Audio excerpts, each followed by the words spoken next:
one of my favorite people. Everybody's a favorite person, but particularly this incredible human being, or more than a human being, because she brings in the other realities. Well, before I do any introductions more, do you want to have anything to say about Kamara, Neil, or Sheila? Because I'll give it just a few okay. lines here, a few sentences. I've just really just grown extremely fond of Kamora since we started working with her, not even just a few months ago.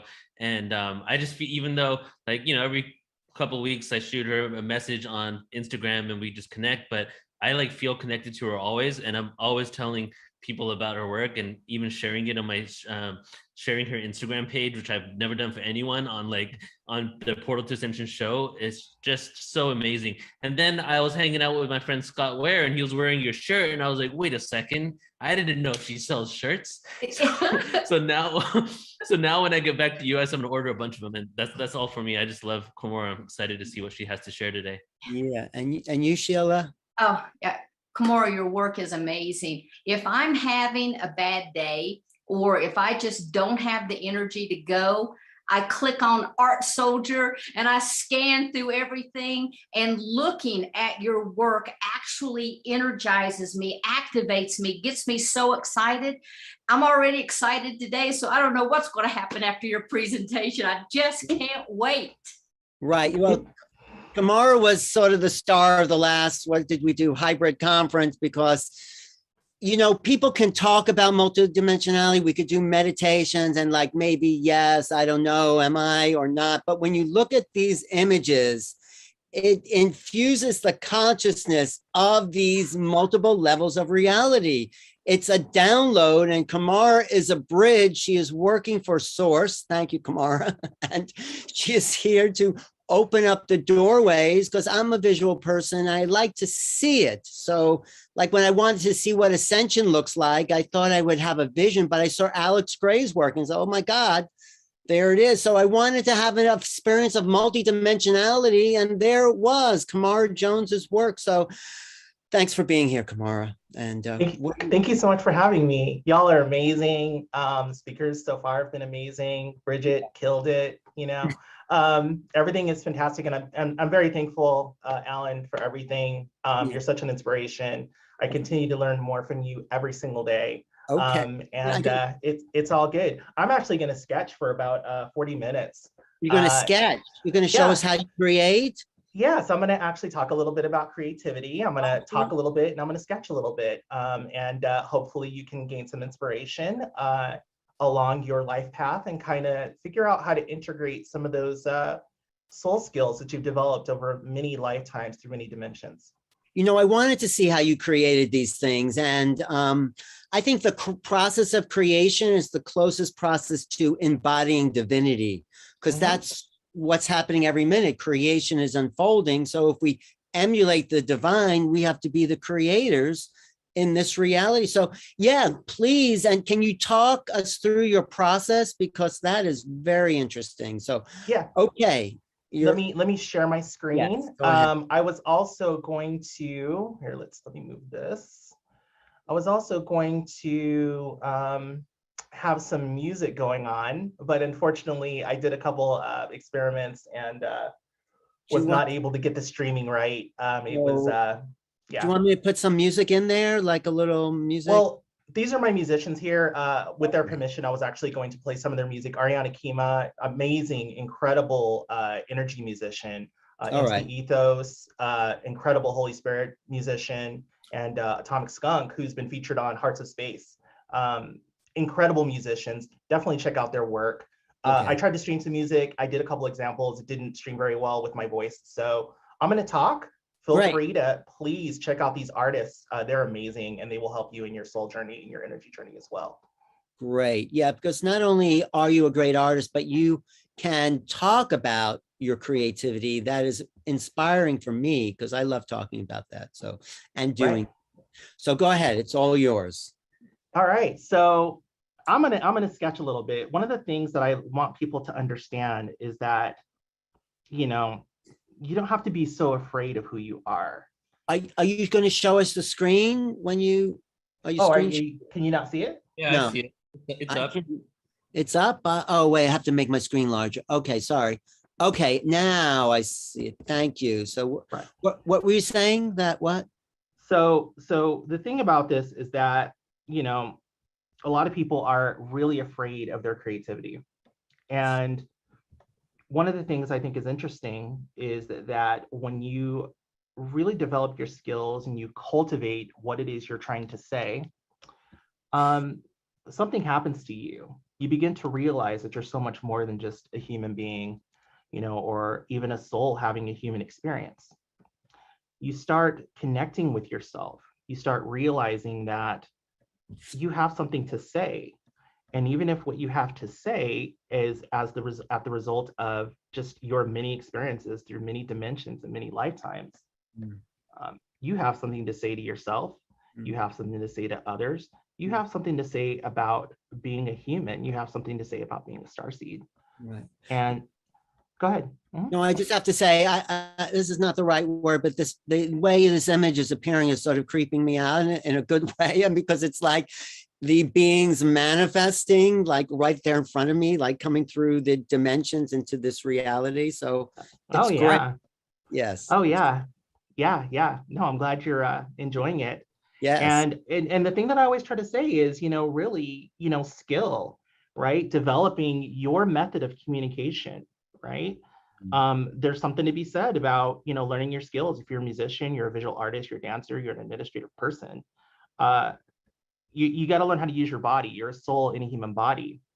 And so being a soul in a human body, you know, requires individuals to learn how to use your human body. You're a unique being in that your soul is fused, you know, in with the biological organism that you've chosen to have an experience in, right? And so it's really important to continue to, you know, what we say when we're learning art, you know, when you're doing an academic art education, you're trying to connect your mind with your hand. And, you know, when you're a kid, you're learning art, or, you know, just even when you're an adult and you're learning art, there are all kinds of things you can do to do that. But one of the things we would do is we would, and I had this actually happen through many of the teachers that I had when I was a lot younger, you would basically look at something, you'd have like a photo of something, and you would basically have your hand on the paper with a pencil, but you wouldn't be looking at the paper, you'd just be drawing, you'd be looking at the image and trying to record the image onto the paper without looking at it with your eyes. And by doing that, you're connecting your mind with your hand. Now, when it comes to something like this, you know, this is how I connect with higher consciousness, is I tend to channel these particular beings. And over the years, I've sort of developed a methodology for doing that.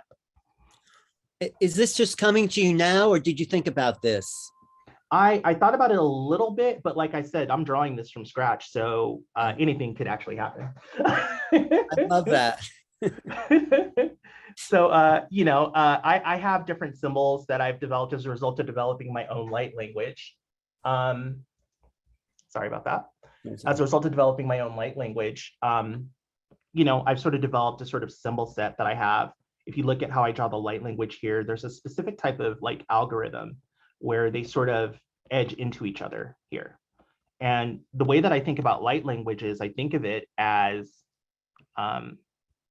energetic structures that contain certain types of energy. So not language in the sense of how we use grammar, but language in the sense of this sort of stream of consciousness. Language doesn't have to be so rudimentary. It doesn't have to be so rigid. We get lost in language. We get lost in how things are said and why did you say this like this and why did you say that like that. And, you know, if you can draw it, if you can paint it, if you can sing it, things change, you know. And so being able to do something like draw it, you know, being able to do something to sort of manifest it. As you get the light language, are you getting a message with the script that's coming?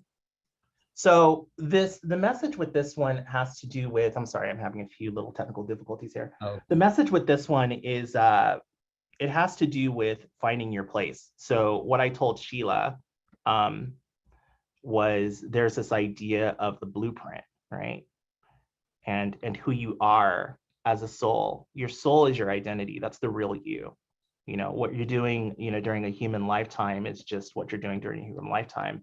You can develop things within your soul, like, you know, you're working with your karma, but this particular being is seated in a throne of sorts, but it's this being's throne. It's this being's space of resonance. And in this space of resonance, this being can connect with different types of energy in the cosmos. And so when you find that space, whatever it is for you, you can play with the energy that you've been connected with. You can play with energy that you haven't been connected with. And so as I'm drawing this, I, in some ways, don't know what's going to happen. I am skilled. I am a professional graphic artist. But there's a part of me that's sort of like just kind of enjoying this idea of myself being in on the experience and trying to figure out what's gonna come out. You have this light language that's coming down in sort of a cascading stream into the arms of the being, right? You have the being, you have their robe that they're wearing, and there's light language that's embedded in their robe. So not only are they receiving information, they themselves are like a light code themselves. And your being, your presence has a certain type of scent, right? It has a certain type of sound and vibration to individuals. And so, you know, when you talk about having a life review and you get to see what people think about you, you get to feel what people feel about you. Imagine the idea that, you know, you're putting out frequency. You are letting people feel the particular code that is Alan, or that is Sheila, or that is Neil. And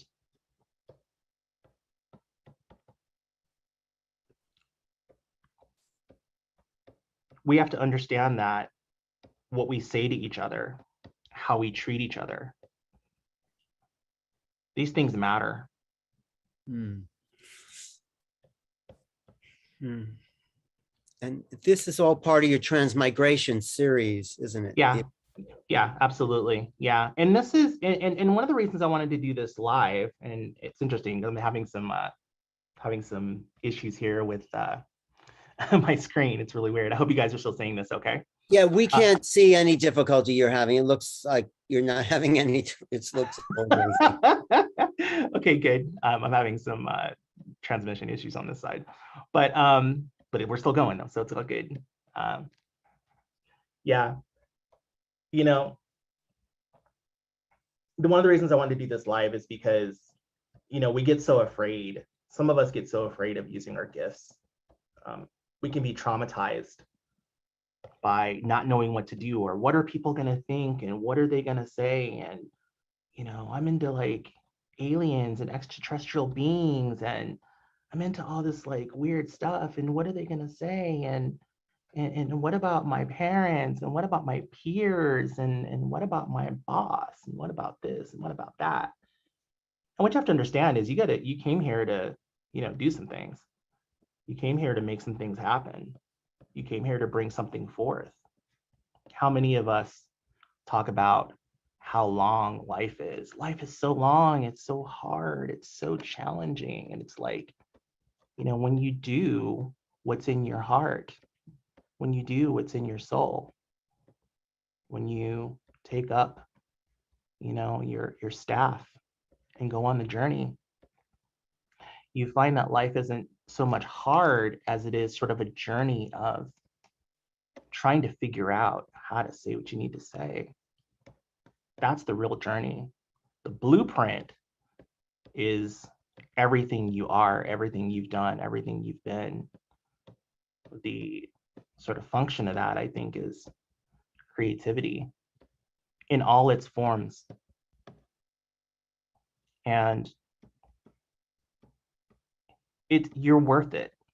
You're worth the time, the space, the money, if you will, to find a way to evolve, to develop, to change some things, to say some things. You don't like what you see? You need to change it. You can do something about it. You can't expect others to do it for you. You can't expect people to make the kind of movies you want to see, right? You have to make them yourself. You have to channel higher consciousness. You have to connect with your guides. You have to try to remember what it is you came here to say. And if you can just get a glimpse of that, however you need to do it, albeit through different trance techniques. One of the ways that I get my imagery is I use a type of trance technique where I basically close my eyes, I look into the void, and I send an intention out. And I know I'm very aware that I'm sending an intention out to a specific type of energy, to my guides, to those that I'm connected with. But I also expect to get something back. I'm not expecting anyone to do anything for me. I'm expecting to do some work. And that work is in the form of connecting with who you are, number one, but also seeing if maybe you might be able to give something back. We talk so much about how, about how screwed up the world is and how we need to solve things. And then some of us are so fixated on that everything's working out fine that sometimes we just don't do anything, wasting vast amounts of time. And while some would say that time doesn't matter, as a human, there is a limited amount of time you have in your current body to do some things. That is a fact of nature. Hey, is it not? Talk about how art is a way of giving back, because I don't think people realize the value of images that motivate us, Mm-hmm. Yeah, absolutely. So, and feel free to keep asking questions too. Okay. Yeah, so what a lot of people don't realize about art is that everything you have, everything you've touched, everything you've seen, everything you've worn, every car you've driven in has been designed by an artist. Everything has, or shall they call them a designer? Sometimes designers don't call themselves artists. Every piece of technology that you've interacted with has been designed by someone. Inventors could also be called artists and creators.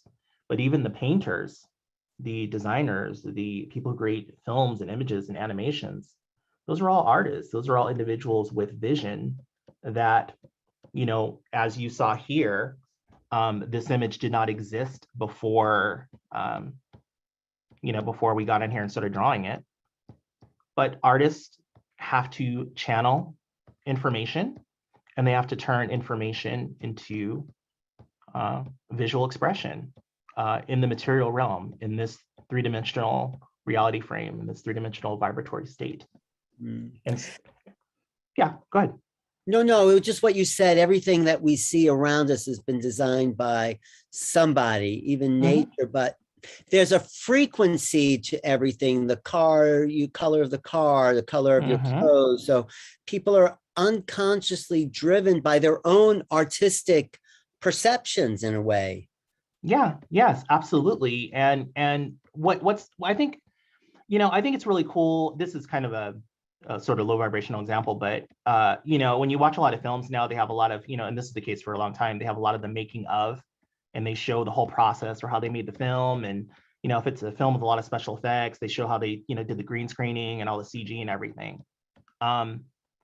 This is all done by work. People sit, people like me, we sit around for hours every day and have meetings and go back to our desks, go back to our computers, and we sit here and we draw.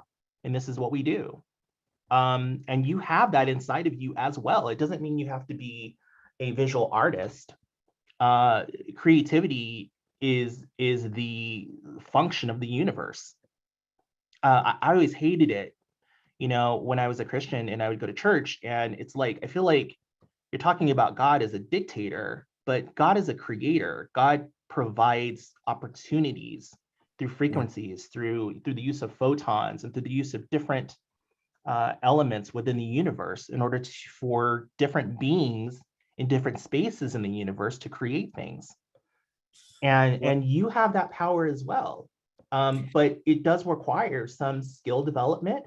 But even if you don't have skill development, you can sit down with a canvas and you can create something. If you're interested in art, you can do that. But you have to have the patience to sit down and do that. Absolutely. Mm-hmm. You know, because we're bringing in the unknown as artists, it's like dialoguing with the divine, the human and divine in dialogue while creating. Yes. And I feel like it's seamless. I feel like you can get to the point to where when you know what it is you're doing, it can become quite seamless. And someone asks, you know, well, how are you doing it? How do you connect with the beings? It's like, well, I connect with them in a lot of different ways. Sometimes I have really deep dreams where I know they're speaking to me. Other times it's during meditative states. Other times it's literally by taking the pen, right? And committing to channeling something and bringing something forth. And sometimes I get the connectivity by doing the work. You know what I mean? Right. And sometimes you create something and you might not even know why you're doing it on a conscious level, but the higher mind is talking to us. Yes, that's right. That's right. And it's important to sort of yield to that. The hard thing is when it's, you know, 4:30 in the morning, right? 3 o'clock in the morning, and you want to get some sleep, and the images are just flowing through your subconscious into your conscious mind. That's what's hard, because, you know, sometimes you don't get any sleep. Well, that's the best time, because the regular mind is out of the way and you're directly you're plugged in then, you know? Yeah. And, you know, the other thing too is, you know, it's like, you know, techniques with astral projection. One of the techniques is, you know, letting the body fall asleep and keeping the mind awake, right? The thing about that is that if you get to the point to where you are so, where you feel naturally connected with your medium, whatever your medium is, you know, I'm sitting here and I'm drawing this, but it doesn't feel like work to me. It feels like fun. It feels like this is a part of me. You know, I'm drawing this portal over here, right? And it just feels like I'm sort of on a journey, and part of me feels like I'm doing the work, but because I've put so much time in developing the skill, and just sort of taking time and playing around with it, you know, it's like, I think I was one of those kids who, yeah, like I would go have fun, you know, my friends and I were into like martial arts and stuff like that. But a lot of my time was spent really connecting with my soul and really connecting with who I am. And a lot of that was literally sitting with a sketchbook and just sketching and sketching and sketching and letting things come to me. And if you can do that, the rewards, merely from a connective point of view, are just, you know, immeasurable. Right. Letting it just come to you. And also, I love in this picture how you put in the hypercubes and the 4D tetrahedrons. You know, it's like you're suggesting to the subconscious mind the multidimensionality. Yeah, it's like I said, it's like finding your space, right? When you find your space, when you know who you are, when you know your particular interface. So let's say for a minute that your particular space, your particular interface, this is this particular being's interface. This is your construct, if you will. And so this being's construct, from this space that this being's in, this being can connect with literally any type of dimension. This being can also create their own dimensions as well. Okay, their own dimensions of reality, their own perceptions. They can personify their reality frames in the way that they need to, not through science, not through, you know, complex calculation or anything like that, but purely through creativity, purely through connecting with source in spirit and in truth, you know? Well, you're exactly doing what you're saying that being is doing. You realize that, right? Oh, absolutely. Yeah. Yeah. And so this is, you know, so it's important to, you know, consider, let me just give me one sec here. You know, it's important to consider that, you know, hey, if this is who you are, then do it. But it took me some time to figure out that this is who I am. But I've been drawing ever since I was 3. So if, you know, the trick is, you know, what you like to do, right? You got to do what you love. And as simple as that seems, and as cliche, and, you know, you hear everyone saying it, that is the trick, is it not? You know what I like about this one that I don't see so much in your others, and I try to look at everything you've done, Andre, is that this sort of feels like a landscape of sorts, like it's. Oh yeah. I actually do professionally. I do a lot of environments and stuff for the company I work for during the day. In the development of the story, the transmigration story, there are landscapes and stuff like that. A couple of my pieces have landscapes.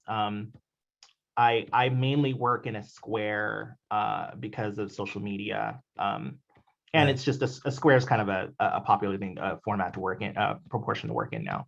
But yeah, I mean, with the upcoming stuff, I'm going to be starting the YouTube account really soon. It's already there, but I'm actually going to start doing live drawings, and I'm going to start doing process videos on YouTube and talks as well. I will have a lot more of the horizontal, you know, landscape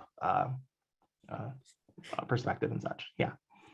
Good. So I'm just going to put in Art Soldier 77 on Instagram, right? Yep, that's right. Yeah, so people can see bodies of work, you know, this whole development and layout of this progression of the transmigration that, you know, there's a whole story here. I mean, pictures, yeah, are stories, but this is like a narrative almost. Yeah, that's right. The transmigration story is interesting in that, you know, I am putting together a book. It's like a graphic novel. It's kind of like a coffee table book. It's sort of experimental, but it's interesting in that, you know, when you talk about the idea of the star seed, you know, I think Barbara Lamb was kind of talking about this as well. You know, this idea that, you know, there are multidimensional beings who are here because they incarnated here. And, you know, I understand that there are others that are here that have always been here, right, on Earth. But this whole idea of incarnating, you know, having an experience, having many experiences on a different world, in a different galaxy, in a different universe, and then incarnating as a human, choosing to do that, or, you know, being encouraged to do that by your guides. There's something very, you know, it just shows that, you know, we're constantly learning, we're constantly evolving. And so that's kind of what the series is about. It's about this being, this young being who is very interested in energy on their world, is very interested in energy, is very interested in how the universe actually works, how it functions. Which, you know, some would say, yeah, that's a it's a pretty broad question. But, you know, being so concerned, and this is something I can impart to you, is being so concerned with how does it work? How does it work for you? Is God a being who literally has individuated experiences with individual souls? Is there a collective truth? Is there a, you know, a truth within your soul group? Do you define truth within your connection with higher consciousness? And so the series, one of the purposes for the series, and you can see this in just, you know, looking at the images and reading some of the captions, is you start to see that, you know, this being and the dialogue, which I put them in quotes because it's not me talking, it's the being talking. It's all about asking these questions about what it is, about what this thing called experience is. And I don't know that enough people ask that question. And it's interesting how when you ask that question, some people kind of freak out on you and they're like, why are you so preoccupied with that? Why are you so, you know, why is it such a big deal? You know, who cares? I even growing up in the church, I had a lot of people like, they're like, why are you so concerned with like how the spiritual realm works? It's like, first of all, I'm an artist, you know, and you've got to keep me interested if you want to keep me here at your church. Okay. And it's also the most important question you can ask. What else would you want to know? Right. I mean, but you know, you find that some you know, some of us have really sort of invested ourselves in the human experience, and you know, for some of us, it's just not. It's not as I find that for some, it's just not that it's not that interesting of a question. And it's almost like when you ask that question, they think something's wrong with you. And I find that to be very short-sighted. Well, some people on different levels, like Yeah. it's a first grader is not going to read like, an advanced novel or something like that. It's whatever level. Yep. But the thing is that when you're at a certain level, you can't see the other levels unless you have an activation or some awakening, which we're all having all the time, of course. If you're, I absolutely agree with you, Alan.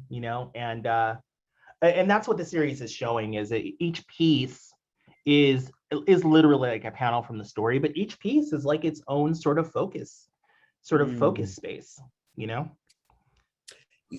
What is also amazing about watching you do this is like, I thought this must take you days to do. How do you do some? And there you're doing this like right this much in like 45 minutes, it's a half hour, really. I mean, well, okay. So this is just a sketch. So this is this part of the process is sort of the ideation process, right? So once I receive, if I go into a sort of a trance state, meditation state, I might receive as I said before, I think I've said I receive sort of a shadowy image sometimes.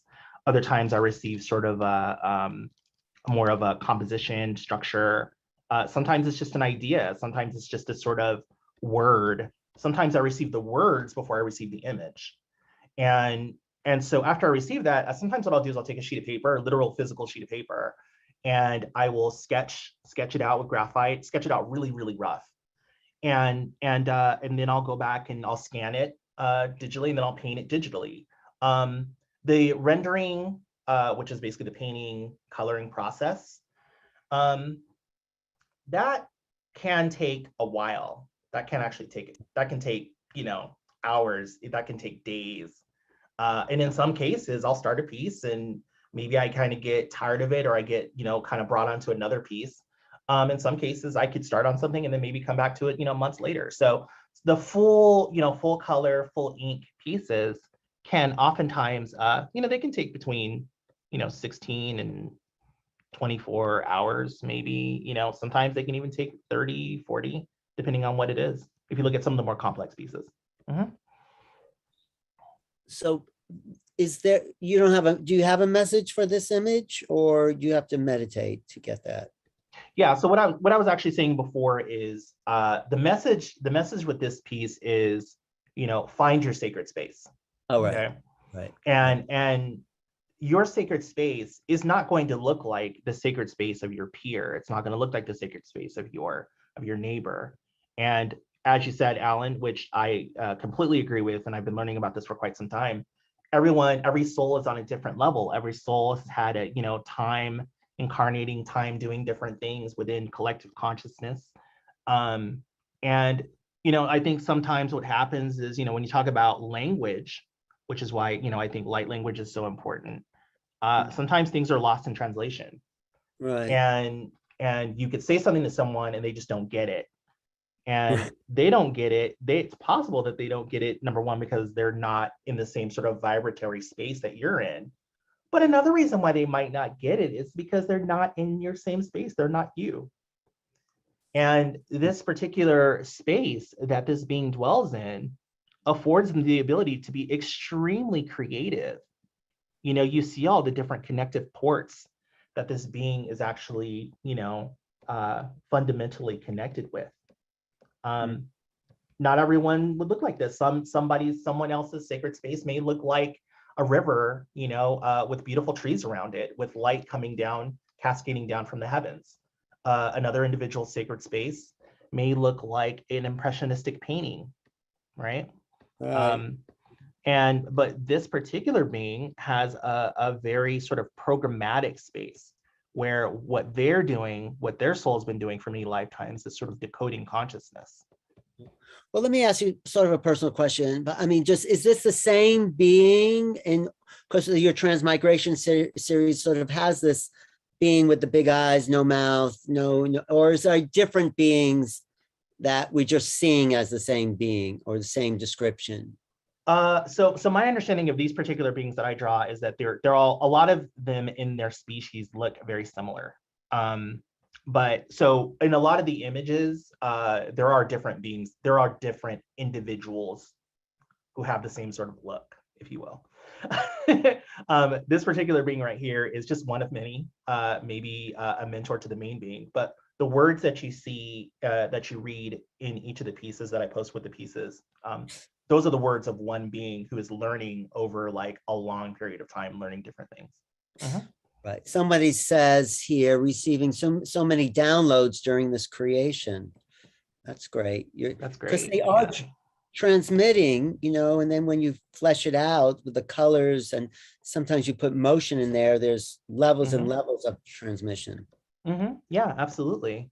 And this is the thing is that, you know, once again, going back to your original question, Alan, or comment, you know, talking about creativity in general, how everything is created. Right. Indeed, you know, evolution plays a role in the creative process, but, you know, saying that something comes from nothing is questionable.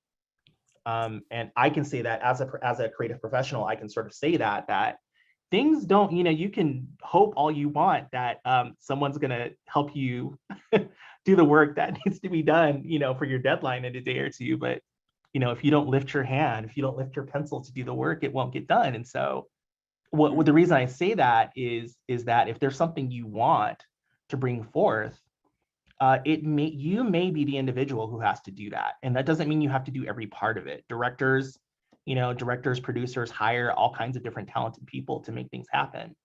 But you may have to do a lot of the idea work. You may have to be the one who channels higher consciousness. You may have to be the one who channels your guides. You may have to be the one who brings forth the new ideas and maybe get rejected a million times before you figure that you have to do it on your own, you know? Absolutely, you're right. And we can't expect other people to do what our assignment has been, right?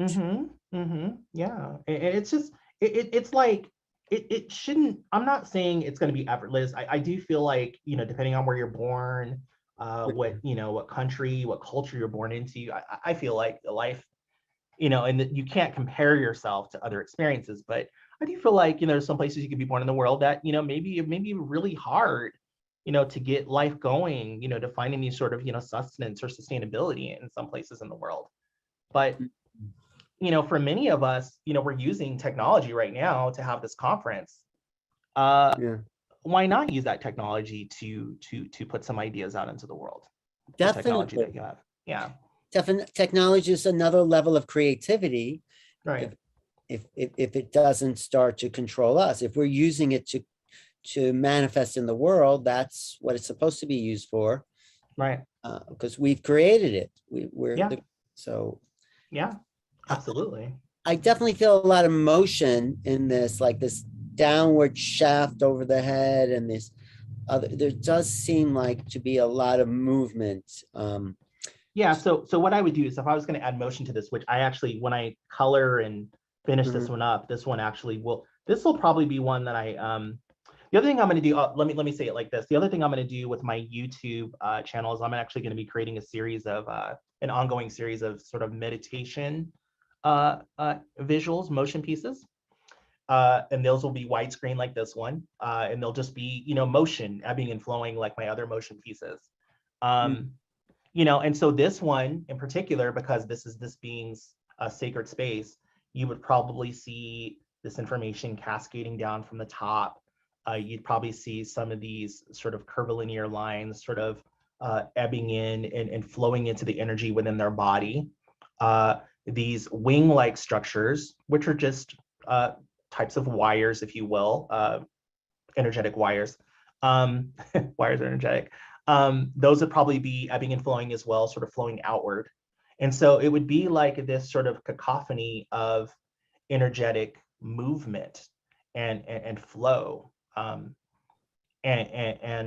you know, it's important to not think of our connection with consciousness as being this static thing. Everything's always flowing, everything's always evolving, like always. And, you know, don't think of it as being so simple and so linear. I've heard so many people talk about God, you know, as this dictator, as this, as that, and it's like, you can't use doctrine as the sole sort of definer of our creator. You can't.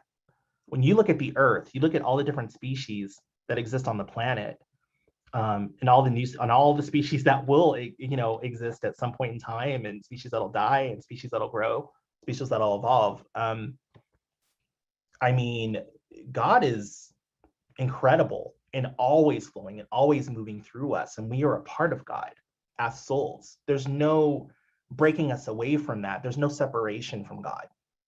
So my understanding of God is very different from the sort of doctrinal understanding of God that I learned about when I was young. Yeah. Right. Well, yeah, I mean, it's about creation.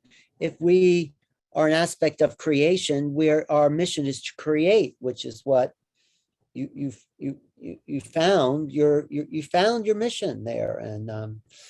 And when you find it, it is just giving back, because you're doing the work of the creation, I would say. Yeah, and it's not to take anything away from those who create by bringing children into the world, by bringing new bodies into the world, right? There's so many different ways to create, but let's not forget that anything that exists in the world was created somehow, some way, Yeah, I think just deciding what to wear, what clothes to wear in the morning. It's 4 o'clock. Oops, is an artistic creation. Yeah, absolutely. Yeah. Or sitting down at a blank piece of paper and seeing what flows. Yeah, it's almost like you get blessed, you get healing when you do your work, when you do the work that is for you, that is already inside of you. And this could be work that you started doing when you were a being living on another world. This could be work that you've been doing as a human, throughout many different life experiences, existential experiences. This could be something that you just want to start doing right now. There really are, as long as there's consent, you're not hurting people, right? Let's try to be, let's try to raise consciousness. As long as there's consent and you're not hurting others, there's a lot that could be done just even for you, even if you're just working on yourself. There's a lot to do with just healing yourself from your karmic trauma, right? Healing yourself from maybe, who you are when you were a child, maybe you dealt with some things, and just healing yourself in general from living in this really challenging world. Earth is a tough school, it's a tough playground, right? It can be. Yeah, absolutely. It can. And yeah, but when we find our creative force, whatever it is, it could be having children, it could be dancing, it could be speaking or teaching. It sort of is rewarding. It's the reward of that tough challenge. Yeah. And it's, but I think the big thing that I'm trying to bring forth, by bringing forth this visual of this being is, in your sacred space, you don't have to be afraid of what people think of your creative powers. You don't have to be afraid of that. And you don't have to be perfect. Nothing in this is perfect. Some of you may think, oh, it's a really cool drawing, whatever, fine. This is just an idea that I can actually take into full color, that I can add motion to, that I can, sort of play around, that I can shift, I could change the composition. I could add another being, on the right or on the left. I'm using what's called a sort of a symmetry modifier.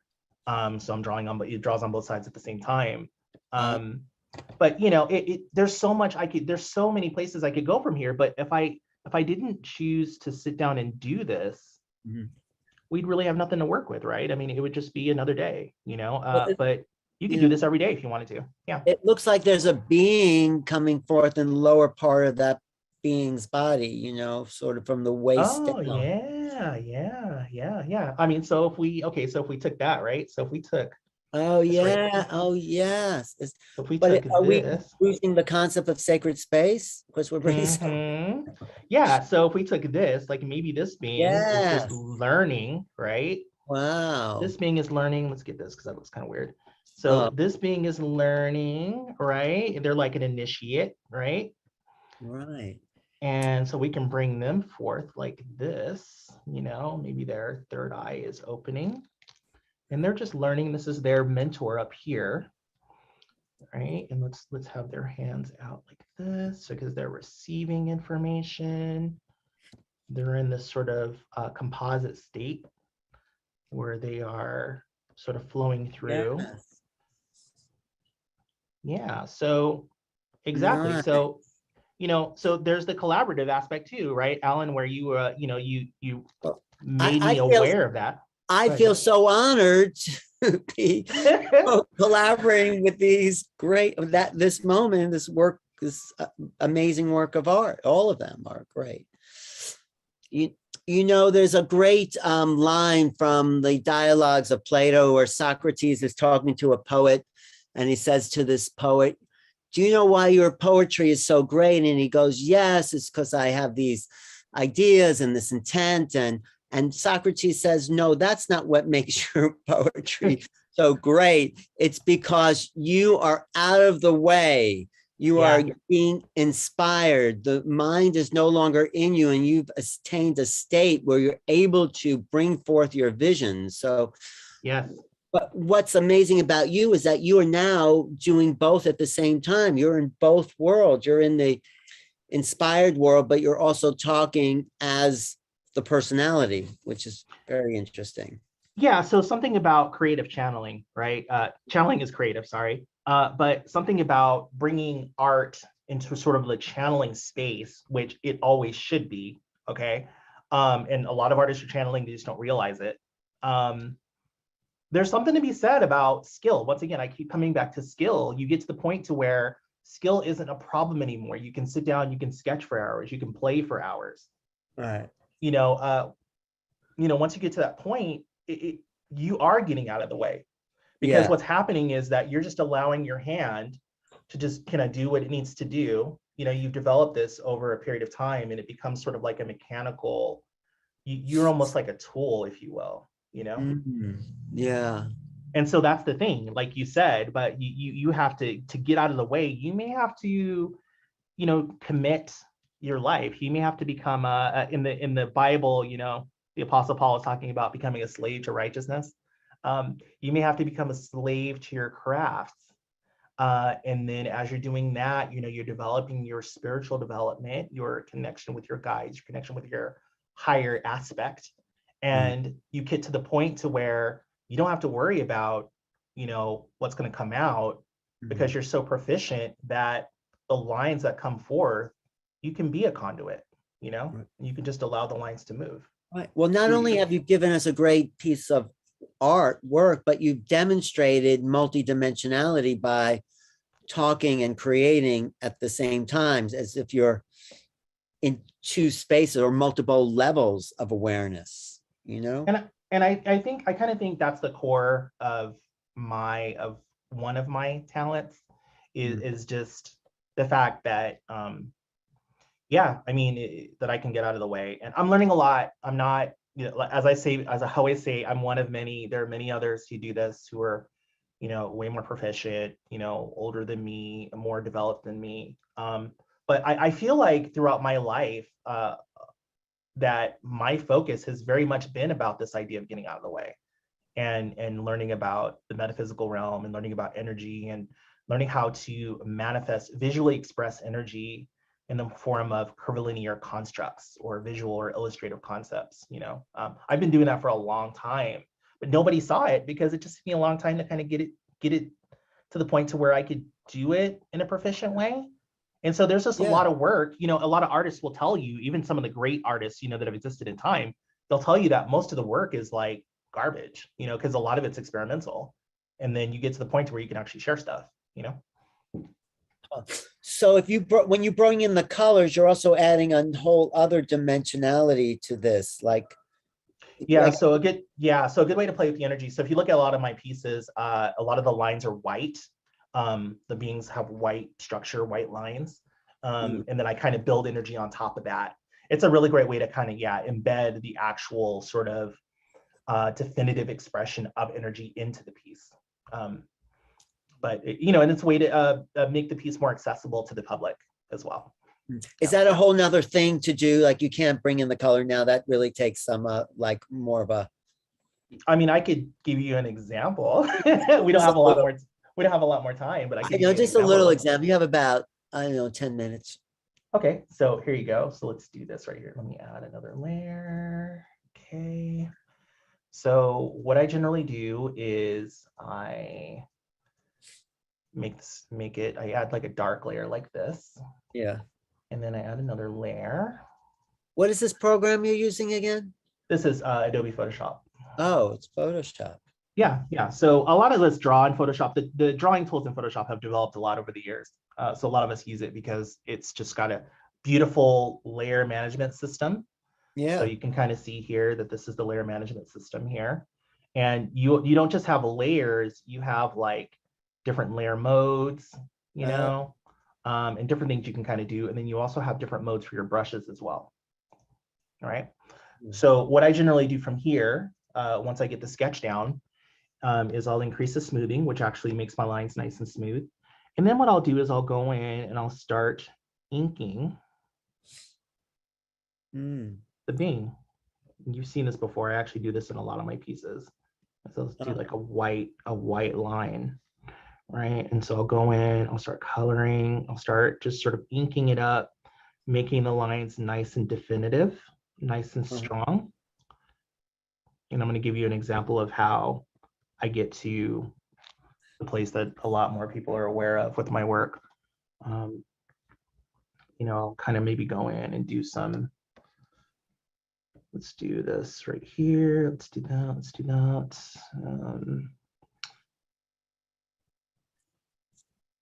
Ink this right here.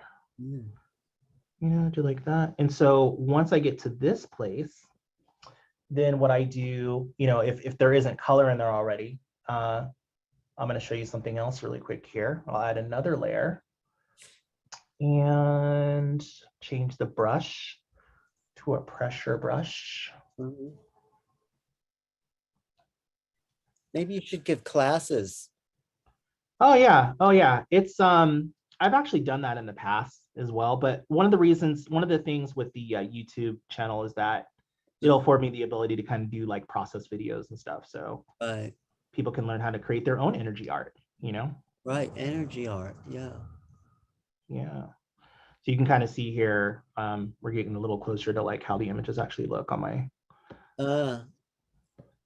Different densities of lines. Yes. One of the things you learn when you start drawing is you learn about, different thicknesses and thinness of lines, and that has to do with pressure. Right. So the harder you press down, the thicker your line, the thinner you press down, the thinner your line. Yeah. But it's taken you like what, 20 years to really master just the art part. I mean, just being an artist, right? I mean, just well, I mean, like I said, I've been drawing since I was 3. Right. So I got into, so I went to an arts high school. And at the arts high school, we kind of I'll actually add some color to this really quick so you can kind of get an idea. At the arts high school, I was only able to go there. It's called Las Vegas Academy. It's actually a pretty prestigious arts high school here in Vegas. And a lot of like movie stars and musicians have actually come out of the school. But basically, I was only able to go there 11th and 12th because the art program didn't start until I was in 10th grade, but I didn't know about it. And so I had a lot of my fundamentals in high school. And then I went to the Art Institute of Colorado after high school, which I graduated in '96. And then I did a media arts and animation program when it was in its infancy. Art institutes don't have a very good reputation, but I had really great teachers. One of my animation teachers was one of the original animators for Peanuts, for the Charlie Brown cartoons. Great. Wow. So, Oh, now you're adding color to this, right? Is that? Yeah. So you can kind of see here, and let me actually darken this up a little bit more. Yeah. Kind of give you an idea of. Yeah, you can start seeing how things actually evolve here. So it is a lot of detail. I mean, it is sort of time consuming, but I guess it's sort of relaxing and satisfying, right? Yeah, absolutely. And I think my time's coming up. Yeah, so it's, it really is all about, putting in the time. But yeah, as far as developing the skill set, like I said, I work as a graphic artist, in corporate during the day. You develop stuff, when you work in a design job, as well. And so, yeah, it took me a while to kind of learn the techniques and kind of learn how to approach things from a spiritual standpoint. Like I said, I grew up Christian, right? So I learned a lot about, spirituality from a doctrinal standpoint. And so I was developing my spiritual learning while I was developing my artistic skills, Can I just ask you, is there a message that you could bring through, like if you tune into this being, or I mean, if you want to share something? Oh, yeah, absolutely. Let me see here. Yeah, we'll take a moment.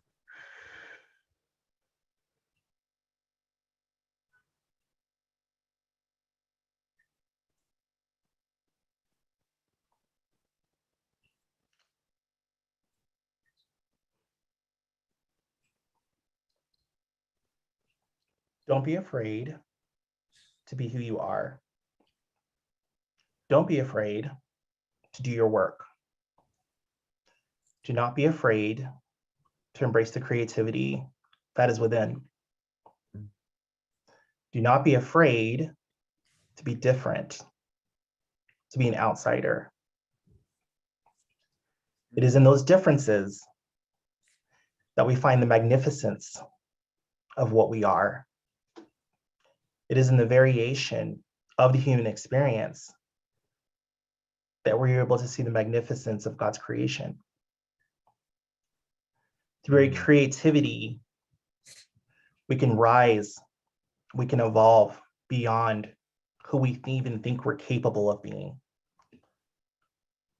So embrace your creativity, embrace your weirdness, and be who you are. Do not wait. Embrace it. Thank you. All right, I'm going to stop sharing. Here we are. I also got something about grace, the grace, like being with the grace of our own being, looking at that. Yeah, absolutely. It's, there's grace in embracing who you are and in just being cool with the experience. And it's okay. Judgment's okay. You can be judged.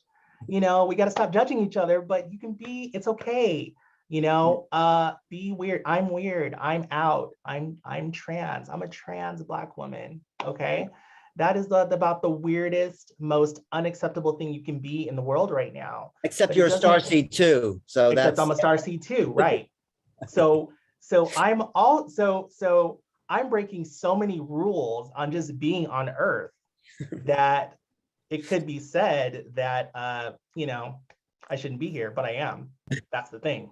Well, you're here because you're an original. Like, yeah, we can give ourselves labels, but you've found your uniqueness, and you're giving that back, the thing you found, your uniqueness, back to everyone to share in a new vision of reality. So we have to give. Look, we can't, it's our game. Okay. Yeah, God does stuff, but as humans, we got to stop blaming the devil, got to stop blaming everybody, got to stop saying, oh, I wish this was better. You want something to be better, you got to do it. That's my personal Kamora message is, if you want to do something, you want to say something, we want to change humanity, we need to do it. We're the humans who are alive right now. We can do it. Kids coming up, I hear everybody saying, oh, the kids are going to save us. I don't know. All of us have something to do. Why don't you just do your work and stop relying on the kids and stop shirking off your duties, right?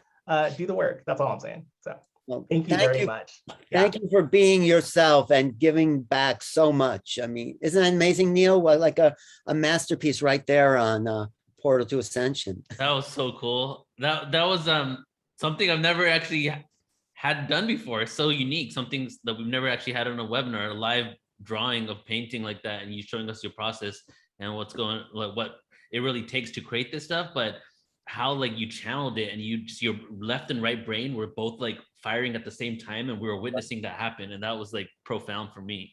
I'm so glad you enjoyed it. Yeah. Sheila, what were we gonna say? I was just getting ready to say the exact same thing. When I saw you begin your process, all of a sudden my mind went, whoa, what's happening here? Because you would draw on one side and it would appear on both. I could actually feel the energy inside my brain moving. And it felt like there was this activation, but a balancing of sort. And then the other thing, when you identified and assigned that second being, it felt to me like all of a sudden they placed their hands in something and all of this imagery came up, and that being behind was actually part of it, as Bridget says, the high self. And it was getting all of these universal downloads. And my brain is still, I mean, I can just feel all of this energy. I mean, I'm just sitting here scratching my head. It's like, oh my gosh, we're on what, the third presenter? Whoa. What is going to happen this weekend? Thank you, Kamora. You know, the magic for me was watching that being appear, because often I was in a cave once and staring at the wall, and this kind of ET being started to come through the wall, and that sort of was a little flashback here today of that moment of that being. You identified that. That was awesome. It was a little strange for me, but it was great. Right. It kind of brought me back, and it's like, well, that is how these beings sometimes appear. They kind of are not there, and they kind of take form. Right. So that was amazing process for me. Thank you. Right. The fact that the being was like staring right at us, right? And then I was like, is it just me, or is this dude checking me out right now? like piercing through my soul, and it was just like. Then when you had that message, like, do not be afraid, and the being just looking right at me and us, and just like being like, hey, it's all good, just be you, you know. And I really got that message. So thanks, Kamara. Bridget says you breathe life into it. Amazing. Yes. Well, that's I think I need to rest and absorb, but we have to keep going. yeah, absolutely. Thank you so much for having me. No, I wasn't saying that. I was saying that to myself. I need to inhale for a second. It's so great to watch you create. So